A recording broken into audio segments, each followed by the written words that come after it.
Greetings everyone, I'm Adam Haritan, and today we're going to be talking about something that may be very relevant to you, especially if you have a gravel driveway, or if you have gravel near your driveway, or if you spend time walking on gravel roads or along railroad tracks. It's slippery, it's slimy, it's rubbery, it's green, it shows up in dense clusters, especially after a good rain, and you might be wondering, what the heck is this thing? Is it a fungus? Is it a slime mold? Is it algae?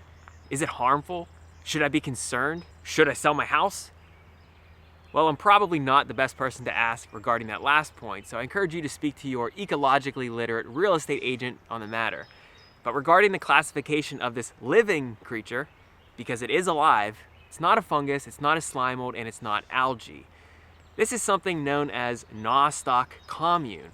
Some people call it star jelly, and I've also heard people refer to it as angel snot. This interesting creature belongs to a group of organisms known as cyanobacteria, and fortunately for us, there's more of it growing in the general vicinity. So let's take a few steps that way and talk about Nostoc commune some more. So this gravelly area is full of Nostoc commune. A bunch of the slimy masses are right down here next to me, and it pulls up really easily off the ground. So Nostoc commune, as I mentioned, belongs to a group of organisms known as cyanobacteria.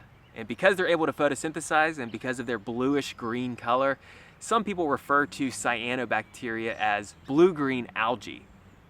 Now wait a second, didn't I just say that these slimy masses are not algae? Well yes, they're not algae, even though some people refer to them as blue-green algae.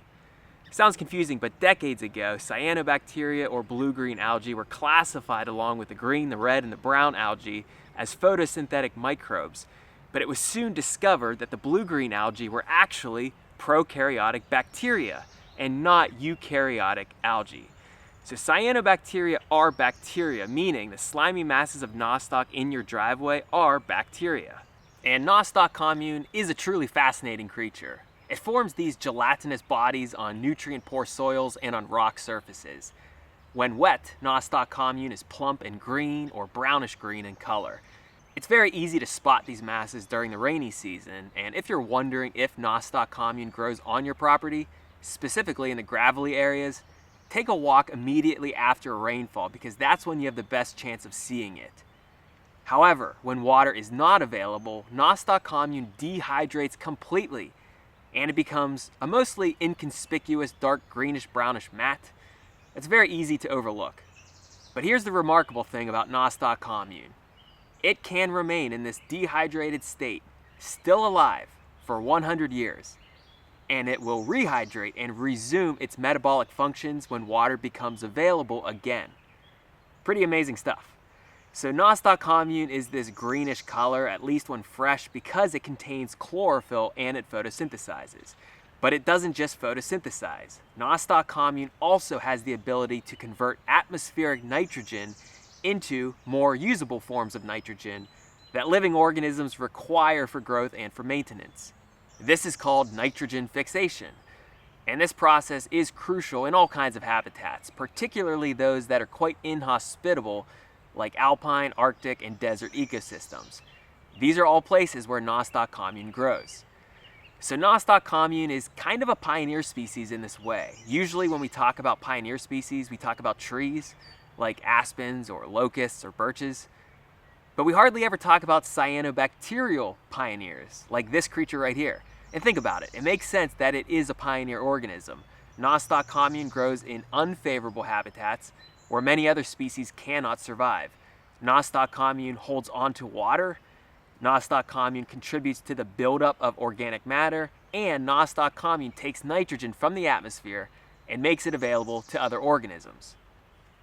So the presence of Nostoc commune is not inherently a bad thing. Its growth in a particular habitat is a key step in ecological succession, where after it becomes established, other organisms, like mosses and plants and fungi, can move in and contribute to the process of succession themselves.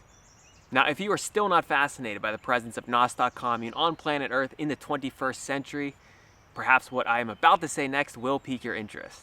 Nostoc has medicinal properties and it has edible properties. So there are quite a few studies documenting the anti-inflammatory, antioxidant, anti-cancer, and immunomodulatory properties of Nostoc commune extracts. And in parts of Thailand, China, and Japan, some nostoc species are not only sources of medicine, but they're also sources of food for many people. And if you look online, you can find recipes that incorporate nostoc into various dishes. Will I be eating this today? Well, that's a really good question, and the answer is absolutely not. Because this is actually growing right next to an active railroad line, which is right over there, and the amount of toxic chemicals in this habitat is just astounding. I don't think I'd eat anything from this area, especially something growing so close to the ground and that can survive for decades and decades and decades. Imagine what this creature has been exposed to. Probably more than a few unfavorable things. So that's something to keep in mind if you are even considering eating nostoc commune from your driveway. How pristine of a driveway do you have? Only you can make the call on that one. So, nostoc commune, a cyanobacterial pioneer species that many people ignore or walk all over or belittle or even harass. We might want to reconsider how we treat such a living creature that can live for over 100 years in a dehydrated state, can survive extremes of temperature, can photosynthesize, can fix nitrogen, can feed, and perhaps even heal. Of course, that's just what we know, or at least what we've been told. Imagine what we don't know. Imagine what they won't tell us. Imagine a world without Angel Snot. How different would everything be? Thanks so much for watching this video. I truly appreciate it. I encourage you to subscribe to the Learn Your Land YouTube channel. I also encourage you to subscribe to the Learn Your Land email newsletter, which you can access at learnyourland.com. And if you are on social media, feel free to give Learn Your Land a follow on Instagram and on Facebook. Thanks again for watching this video, and I'll see you on the next one.